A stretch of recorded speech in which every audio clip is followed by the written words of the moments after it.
director in the wrong direction. And come to try out the beverage. So what do? I just hit like, right? Okay. For the next slide, or right? Okay. With partner and also partnership.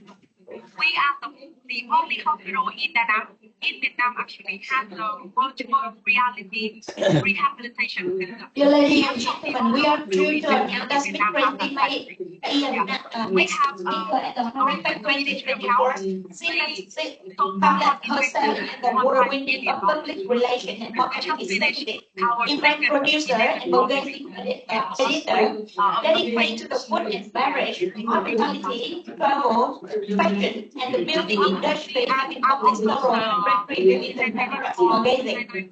Tracie is currently served as the senior editor of the Epicure Vietnam magazine and volunteer at the Giap in Vietnamese TV show HorecFexVietnam to name only. Today with Tracie May, we share that the remarkable innovation in the food and beverage industry. Thank you, everyone. Thank you for the introduction. I promise you I'm really not that cool at all. But hi, I'm really honored to be here. I'm Tracie. I am an American who has had the honor of living in your beautiful country for the last 4.5 years, kind of by accident. I got COVIDed, was visiting my family, and I arrived in February 2020, and COVID happened, and my family got stuck in the U.S., and suddenly I'm a mother to 2 kids at 𝐸𝐴𝐵, and their villa and all their stuff, and they could not get back into the country for 10 months. So suddenly I live in Vietnam, and I have to figure out what I'm going to do. And I've been really lucky and grateful to be able to curate a really phenomenal life here in F&B and hospitality. So I love this country, and I'm really blessed to be a part of this incredible community. So today I'm going to talk about really my perspective as an American expat and what I've seen personally in the last 4.5 years of being here. I mean, obviously this country is growing at exponential rate and developing to, and has a spotlight on the, the global stage as the cool place now for culinary. I mean, I think that from my perspective, I really started hearing about Vietnam as a culinary destination when I was in the States, once my former president, Barack Obama, and the late great Anthony Bourdain had some bánh chả in Hanoi, and it got everywhere in the media, and suddenly it was Vietnam. And so this discussion is just going to be from my perspective and what I've seen in the last 4.5 years since I've been here, because there's been remarkable change that I've seen. So these are the key trends shaping Vietnam's culinary landscape by yours truly. Number 1 is Michelin, right? So Michelin came to Vietnam, obviously, in 2023, but in 2024, Danang was included. And as this conference is obviously in Danang, this beautiful city, I'm focusing on 2024 Michelin. We are going to establish packaging technology. So inclusion in the Michelin Guide has really set a new benchmark for restaurants in Vietnam. Chefs are now motivated to innovate, blending traditional Vietnamese flavors with modern techniques to meet Michelin high standards. And so one Michelin star was awarded to La Maison 1888 at the 𝐸𝐴𝐵 Danang. It was amazing, and this prestigious recognition highlights the restaurant's high-end refined dining experience, and it also collaborates with the world-renowned chefs, including 3 Michelin star 𝐸𝐴𝐵𝐞𝐿, making it a culinary destination in Danang. And the Michelin Green Star was awarded to your very own Nguyen Danang, and they are both Summer, and Summer's a very, very good friend of mine here, and I was so proud. I was at the award ceremony and got to scream when they won this award, because not only was Nguyen Danang the first restaurant in Vietnam to be granted this unbelievably prestigious award, as in only 560 something restaurants in the world have been granted this, but they were also the first Vietnamese restaurant in the world to be granted this award, and it was very well deserved. So it honors its commitment to sustainability and the use of locally sourced ingredients. Nguyen Danang focuses on sustainable gastronomy with nearly all ingredients sourced from local farms, including their own, with a strong emphasis on environmentally friendly practices. And lastly, we're going to talk about the 𝐕𝐢𝐞𝐿 Gourmand, where 16 restaurants in Da Nang this year were recognized for highlighting eateries that offer great food at incredibly affordable prices. So it really this year put a spotlight on central Vietnam, and specifically Da Nang, as a culinary destination. Not just Hanoi and not just Saigon anymore, but it's Da Nang. So what was the impact? Obviously, global tourism. Michelin stars attract culinary tourists from across the globe. There are tourists who literally go on Michelin star restaurant tours across the world. So with Da Nang being recognized, we'll send a lot of tourism here. And obviously media exposure. I'm a journalist, and Michelin is written in every magazine from France to Italy to, of course, my country, the US and UK and beyond. And to be able to have this recognition in the city will drive tourism significantly to Da Nang. So all of us will benefit. So number 2 on my list, health-focused and functional food. The post-pandemic, Vietnamese consumers have become more health conscious. I know I have. When I arrived in Vietnam, I was 205 pounds, and I've lost, I don't know what that is in kilos, but like 90, I've lost 96 or 97 kilos since I've lived here. And it's prominently because, I'm kind of skinny, I look all right now, but it's really due to the fact that in my country, everything is processed food. Everything is chemicals in a box. Our food system and the FDA is regulated by Monsanto, who is a massive corporation which also makes pesticides. And they're the ones regulating our food and driving small farms to close and that try to be organic because it's a conglomerate, it's a monopoly. So that's why, in my opinion, there's such an obesity problem in the US. And here, I literally get paid to eat. I eat all day long. But the food here is whole, and it's healthy, and it's good for you. And because of that, no matter how much I eat, I mean, I try to do a little intermittent fasting, I'm not gonna lie, but in general, that's why I was able to lose all this weight as an American. So it really shows a lot for the level of quality of your food system here. So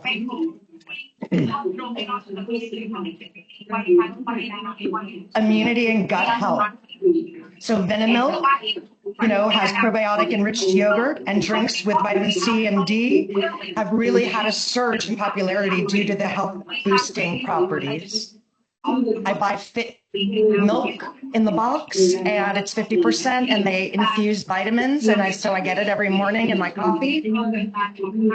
Functional beverages like kombucha and cold pressed juices. In Saigon, a big trend is juice fasting. So all of this gorgeous, amazing fruit. I can't even tell you, a watermelon doesn't taste like watermelon in the States. A watermelon here is the most juicy, delicious, incredible fruit that that is so rich in nutrients that is really not there in the States. It tastes like pink water. So I eat a lot of watermelon. And it's good for detoxification, immune boosting, and digestive health benefits. And, of course, plant-based foods. When I arrived in Ho Chi Minh, there were very few. There was 1 or 2 restaurants that were vegetarian. And now they're popping up everywhere. Between flexitarian, vegan, and vegetarian, there are more options now in Saigon that are really phenomenal, high-end, beautiful gastronomy available. And I think it's because of post-pandemic, people really are starting to really embrace their health. And it was a scary time during COVID, so we're all trying to do a little bit better when it comes to that. So there's been a big rise in that sector. So the impact has been, obviously, the market growth. The recent demand for functional foods and beverages is driving growth in the F&B sector, pushing brands to continuously innovate and develop health-focused products. And also the consumer behavior has changed post-pandemic, as I said, with wellness as a priority. You know, it's created a booming market for health-oriented products and plant-based dining options. So number 3, and this is a really big one. There's no particular order, but this one is one of the top of the list. Digital payments and QR codes. Now, when I first got here, it was all cash all day long. And now, I literally don't carry cash. I never have it. I have a few hundred dong, maybe, in my wallet. 1,000. 100,000. Everywhere I go, if I go to the grocery store, it's Apple Pay. If I go to a restaurant, I scan a menu for a QR code to read it. I do all my payments, you know, via bank transfer. And it's made, this digital age has made it so much easier for me, as long as I have a smartphone, to be able to live my life and do my thing every day. So this is something that I've really seen upgraded and transformed in the 4.5 years that I've been here. And I think that this shift happened, again, post-pandemic, where people wanted to keep a little bit of a distance. So this, as opposed to hand-to-hand money, it changed the mindset. So, widespread adoption. Platforms like Momo, ZaloPay, and Apple Pay are used across Vietnam, from small street vendors to large restaurant chains, allowing consumers to make quick and secure transactions. It goes with government compliance, as the Vietnamese government has set really ambitious targets to reduce cash transactions and increase mobile payments adoption by 50% of total payments by 2025. That's in a year, guys. So 50% of the Vietnamese economy is going to be digital. Efficiency, QR codes, menus, streamline operations, enabling real-time updates to menu items, and integration into loyalty programs, also reducing and printing costs. Because the menu gets dirty, you got to print a new one, right? So if it's a standee and you scan a QR code, it can be automatically updated, and it's better for the environment and saves you money in printing a bunch of menus that are unnecessary, right? And then obviously security and record keeping. Digital payments reduce risk associated with cash handling and improve accuracy, while transactions automatically recorded for easier financial tracking. And hate to say it, but it also keeps from that possible employee take a little back and get a cutback. So if you're able to really regulate all of your transactions very easily. So I strongly suggest getting digital. as soon as possible. And the impact, it is convenient for consumers. Consumers benefit from faster, more secure transactions and greater convenience when paying for their meals. And this cashless economy, the growing use of digital payments is pushing Vietnam towards a cashless economy, making the F&B industry more efficient and modern. All right, 4. Sustainability initiatives in packaging. So with growing concerns about environmental sustainability, which is something that is very close to my heart, the F&B industry in Vietnam is shifting towards eco-friendly packaging solutions to reduce plastic waste and promote sustainable practices. Now, this is a little sad, but I did the research, and currently Vietnam is still in the top 5 plastic polluters in the world, creating the most amount of plastic pollution in our ocean waves. And we all know that we're drowning in plastic in Southeast Asia. So it's imperative that moving forward, we do better. We just have to do better. We live on one planet, we got one home, and we're guests on this planet, and it's our responsibility to take care of her, right? At least I try to. In Tao Dinh, I drive a little electric scooter, and I do my very best to be as environmentally friendly to this beautiful place as I possibly can, because it's my home. So, but the good news is that Vietnam, the government, aims to reduce ocean plastic waste by 75% by 2030. So the Vietnamese government is really making shifts into understanding this problem and finding a solution. So this plan includes a goal of eliminating single-use plastics and non-biodegradable plastic bags in coastal tourist attractions by 2025. Prompting F&B businesses to adopt sustainable practices like using biodegradable packaging in their materials. And, there are companies that are really adopted this and are really striving for sustainability, like Nestle Vietnam. Their commitment is to achieving 100% recyclable or reusable packaging by 2023 as a part of their global sustainability strategy. And brands like Vinamilk, Islands Coffee, Long, and countless others are adopting biodegradable straws, recyclable containers, and sustainable packing solutions. But even still, every day when I'm walking my dogs, I see a styrofoam, someone just put it on the ground, and it makes me insane. And every time I walk my dogs, I end up picking up plastic pollution off of the ground and carrying with me. I carry a bag just to clean up on my route.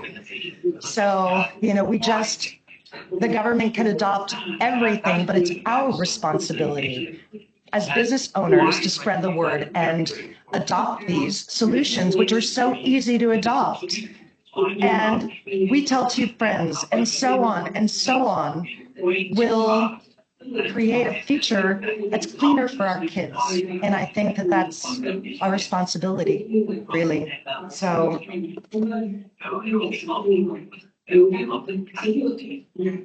what's the impact? Obviously, the environmental benefits. Reducing the use of single-use plastics is helping to alleviate Vietnam's plastic waste problem, aligning the industry with global environmental goals. And brand image. Sustainable practices help brands appeal to environmentally conscious consumers like me, improving customer loyalty and enhancing their market position. So you want to retain a client like me?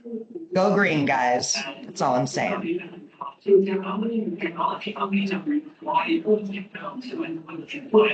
Number 5, ghost kitchens and delivery-only models.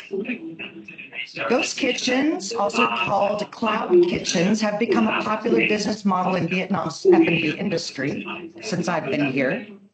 These kitchens operate without a dine-in space, without a brick and mortar location, focus solely on delivering orders to meet the rising demand for food delivery. What's great about a ghost kitchen is it's so cost effective. You guys save money from not having to hire a large staff of servers and back of house. You save on rent. You save on electricity. A huge amount of overhead is saved from just adapting that model, which can be shared by multiple restaurants in one kitchen, by the way. So you guys are all offsetting the cost of the kitchen, that's the home base. And someone like me, when I'm home and I order grab delivery a little bit too often, can order from you and I just get your food. And it will increase tremendously your profitability.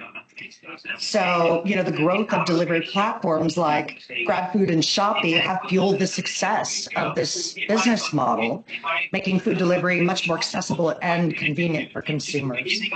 So, as much as I love going to dinner at a restaurant, and I go all the time, sometimes I just want to be home watching Netflix with my dogs and want to get delivery unless I'm making myself a tuna fish sandwich. And I order online a lot. So for those business people who are looking to open a restaurant but don't want to commit the financial burden of having a brick and mortar location, can get into this model and start making gorgeous food. So this is something that I've seen has had tremendous growth. Number 5? Am I done? Oh, no. One more slide, guys. Sorry. Okay, and what is the impact? Ghost kitchens are transforming the F&B industry and reshaping the restaurant landscape by focusing on the growing trend of delivery-first dining, specifically in urban areas. So it's a really, really good model for Danang, especially with tourists staying in hotels. Some of them want to go and look at the view and sit and have a gorgeous seafood dinner. Others just want to stay in their room and not spend the money necessarily on room service at a hotel, which is quite costly. So order grab, right? And you're providing a service. And I think it meets consumer demand, with more consumers opting for the convenience of home delivery, like myself. Ghost kitchens offer a scalable solution that meets their needs while offering a wide variety of food choices. And that's all I got to say. So, do you have any questions? Anything you want to ask me? Crazy American? Anything? Nothing? Not even hi? How's it going? All right, well, thank you, guys.